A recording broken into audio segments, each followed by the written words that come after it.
In this edition of Great High School Football Teams of the 70s, we're featuring a Sacramento powerhouse, the Mira Loma Matadors. Hi, I'm Mitch Henderson, and I'm joined by Mark Keel. Mark is a former tight end for the Seattle Seahawks, and now one of America's top high school coaches. I'll be breaking down the film on the Mighty Mats, showing you just what made them such a powerhouse. The Matador legend starts when defensive coordinator Jerry Kundert saw the legendary Tubby Raymond's Delaware Blue Hens wing T offense and brought it to head coach Don Brown. They implemented the wing T and went on to quickly win 6 conference championships. The 1971 and 72 teams went undefeated, with the 72 team going 12-0, outscoring the opposition 355-57. The Mats won the inaugural Capital City playoffs and were ranked as one of the top 3 teams in California. Recently, some 8mm home movies surfaced of the 1971 Mighty Mats in action, which Mark and I will be dissecting. The Mats ran an aggressive 6-2 base defense, with their defensive ends acting more like big cornerbacks. It was tough to run on the Mats.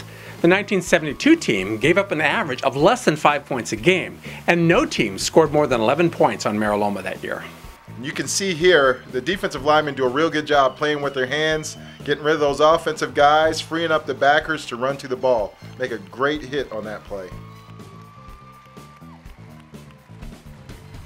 The Matadors get great penetration here. You can see Tom Corlett playing the middle linebacker position, comes through and makes a great hit in the backfield.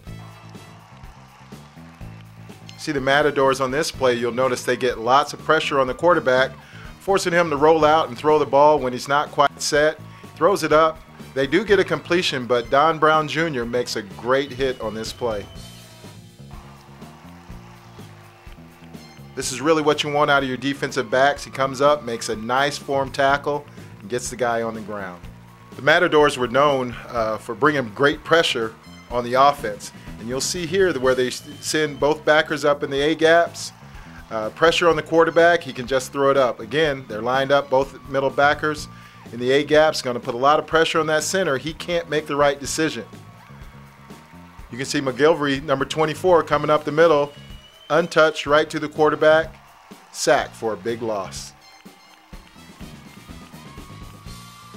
You'll see pressure again from the Mighty Matadors. It looks like the offense is trying to set up a screen, but they sniff it out. Again, another big loss, another big sack for the Matadors. The Mighty Matadors are bringing pressure. Quarterback has to throw the ball up in the air. Donnie Brown with the pick, and I believe he's going to take this back for 6. Cuts back across the field. You see guys hustling all over the field, downfield, get blocks. He takes it into the end zone. Mira Loma's wing T offense relied on attacking the defense simultaneously at many points of attack, causing confusion and missed assignments. Mira Loma's quick-hitting wing T was anchored by the fullback trap. You can see the defense following the motion of the halfback, but they've given the ball to Tom Corlett up the middle for a big game on a trap. You'll notice good wing T teams take advantage of defenders who run upfield, and you'll see that this defensive tackle runs upfield. Mark Durk pulls, gets a hat on him, hands the ball off to Tom Corlett, and he's up the middle for another big gain.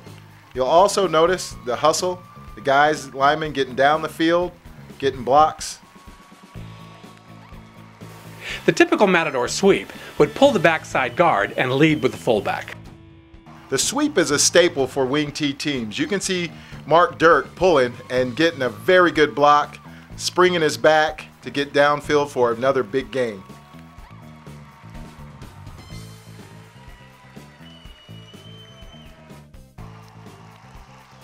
The Matadors used the quick pitch to get outside. They pulled the play side tackle, but also used it as a setup play to set up the middle fullback trap.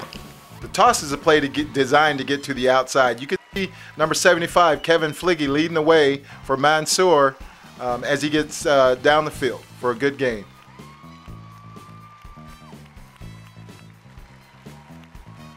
In this play, you can see how the pitch really opens up this trap. You'll see Jim Phillips, the center, block back.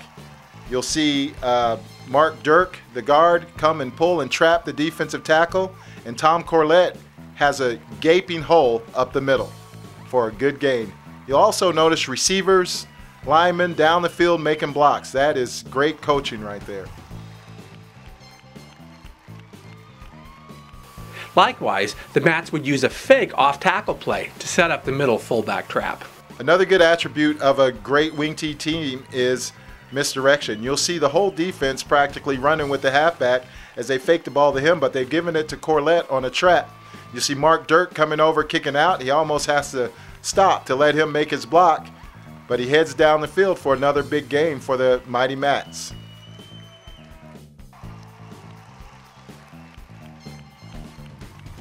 The wing T offense is famous for using misdirection, and the Matadors were masters. Misdirection is key in a great wing T offense.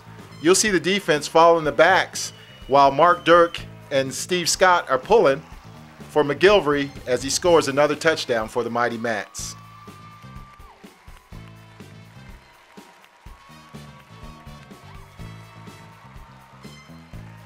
Often, all that action between the tackles would force teams to bring the defensive backs up tight, which left the deep play-action pass wide open. The running success is going to cause the defensive backfield to get nosy. That's when you take the top off the defense. As you can see, Belts finds a wide open McGilvery on this play for another touchdown for the Mighty Mats. Again, you'll see the Matadors using play action. You'll see George Lenzi hitting Rick Underwood for another touchdown for the Matadors. A wing T staple, a fake sweep backside bootleg, also called a waggle, kept defensive coordinators busy. Again, you'll see the Matadors faking the sweep. Belts is rolling out on a waggle and hits Steve Scott for a good gain. Mira Loma also employed the power sweep, leading with the backside pulling guard, the fullback, and the quarterback. Power sweep is an essential play for a good wing T team. You'll see the ball pitched to Mansour. He breaks open, scores another touchdown for Mira Loma. Again, you'll see the quarterback leading. Jim Belts is getting in the action, gets out, tries to get a block. Mansour does the rest of the work to the end zone.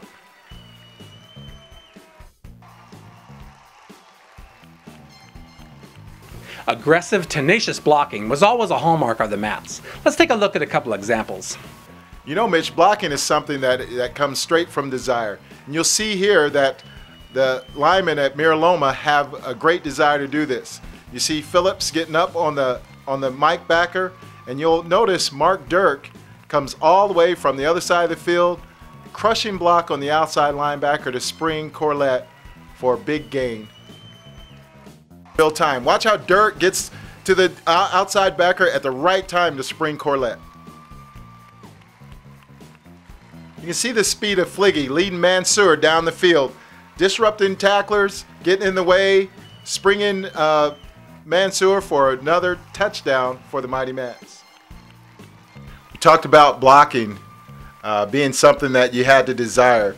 You'll watch Mike Parrish on this play pull around from the guard position, getting in front of Mansour and making a crushing block on the linebacker.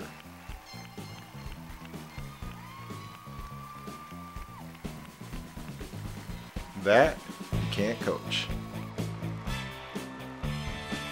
Mira Loma excelled at special teams. They got solid kicking from Randy Bennett and Mitch Henderson and their coverage teams. They also returned many punts and kickoffs for scores. You can see the guys here on kickoff coverage sprinting down the field, avoiding blocks, and getting to the ball, getting guys on the ground. It's a big hit by the Mighty Mats. When you coach punt return, you always talk about that picket fence, how you want your guys to set up that picket fence. This is a great example of it. I don't think I've ever seen an example like this on the football field. But you'll watch all the Mira Loma Matadors are set up here on the outside for the punt returner, and as he runs down the field, you'll see great blocks all over the field. See Mike Parrish, number 66. He's going to come up, get a great block here. You see a cut block there, and then further down the field, you'll see McGilvery, who's outrun the defense, and he's turned around, picking off guys as they come at him.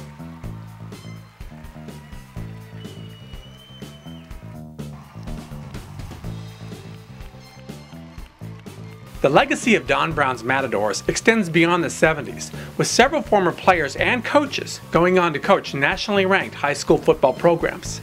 Among these include Randy Blankenship, Dave Humphers, Terry Stark, and Mike Alberghini, who was named Max Prep's National Coach of the Year, leading the Grant Pacers to a California State Championship in national ranking. In 2008, the Sacramento Bee newspaper named Don Brown and Jerry Kundert's 1972 Matador team one of the top 10 teams in Sacramento football history. I'm Mark Keel. And I'm Mitch Henderson. And that's the Mira Loma Matadors, truly one of the great high school football teams of the 1970s.